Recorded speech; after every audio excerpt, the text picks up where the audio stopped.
The tiny girl tried to heal him, but the human laughed and stitched himself up. The forest was quiet, save for the soft rustle of leaves and the distant hum of a hidden waterfall. Among the roots of an ancient oak, a tiny figure darted between shadows, her translucent wings catching the slivers of sunlight. She was no bigger than a sparrow, yet her heart carried the courage of a lion. Her name was Lira, and she had been searching for hours for the wounded stranger who had fallen into her glade. She found him sprawled across a bed of moss, his breathing ragged and his shirt soaked in crimson.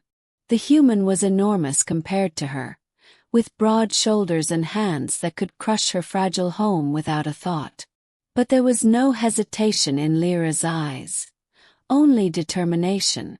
"Oh, please," she whispered, hovering closer. "Hold still.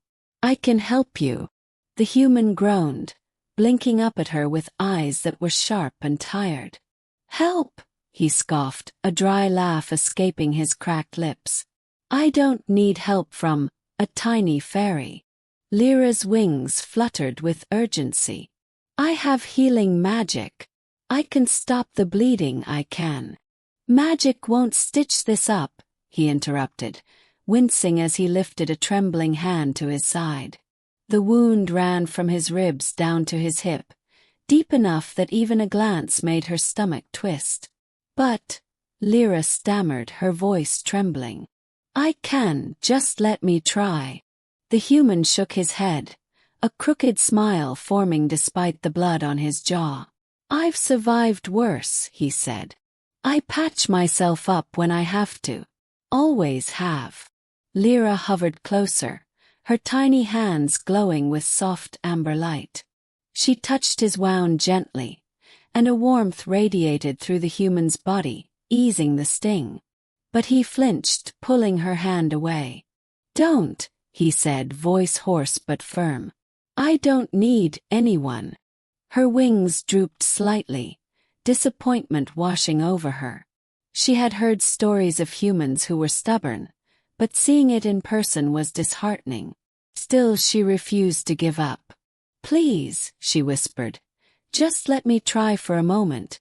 You might survive longer if I." "I said no," the human snapped, though the edge in his voice was softer now. His fingers fumbled with the torn fabric of his tunic, yanking it apart to reveal the gash in his side. With practiced precision, he pulled a thin cord from his belt and began stitching himself up. Lyra's tiny eyes widened.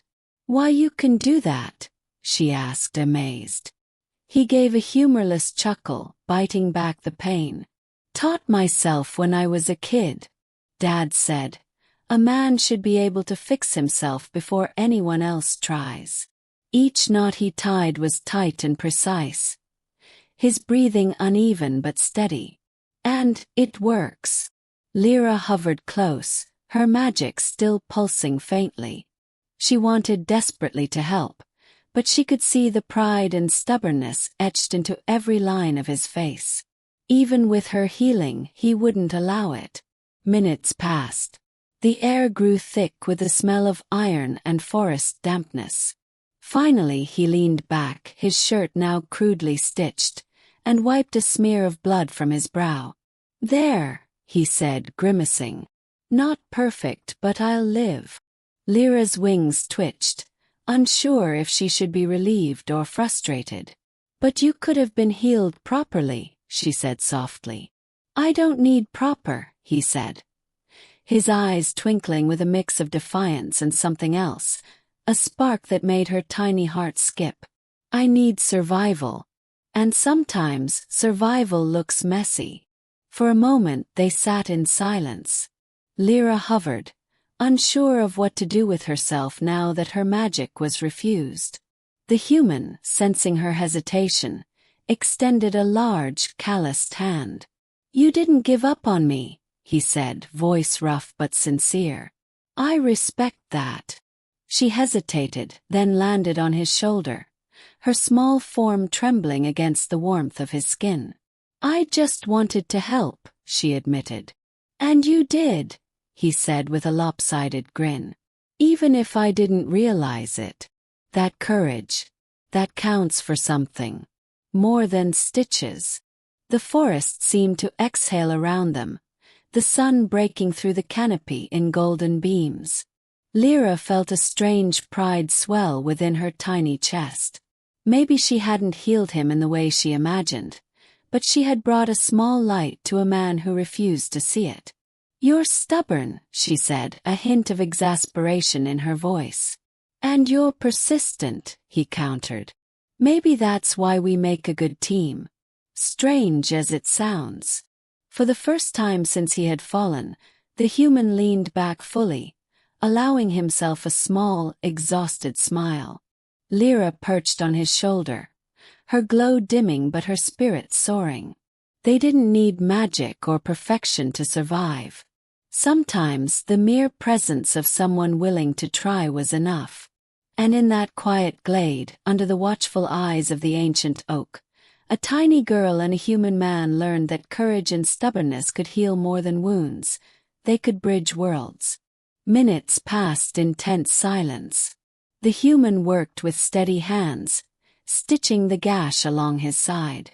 Lira hovered close, her tiny wings quivering as she wanted to help but was repeatedly refused. Each knot he tied was precise, his breathing ragged but controlled. Finally he leaned back, wiping blood from his brow. "There," he said, voice hoarse.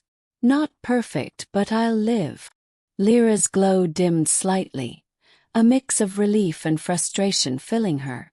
"But you could have been healed properly," she whispered. "I don't need proper," he replied with a humorless chuckle. "I need survival. And sometimes survival looks messy."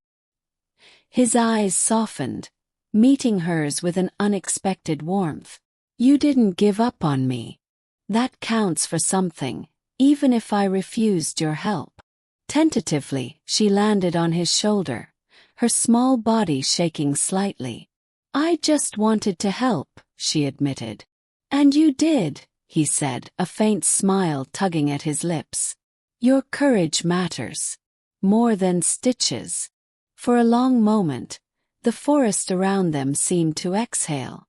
Sunlight filtered through the canopy, casting golden beams across the mossy ground. Lira realized that even though her magic hadn't mended him the way she wanted, her presence had mattered. She had offered hope, persistence, and care, and he had recognized it, stubborn as he was. "You're stubborn," she said softly, a hint of exasperation in her voice. "And you're persistent," he countered with a crooked grin. "Maybe that's why we make a good team." In the quiet glade, the tiny girl and the human man sat together.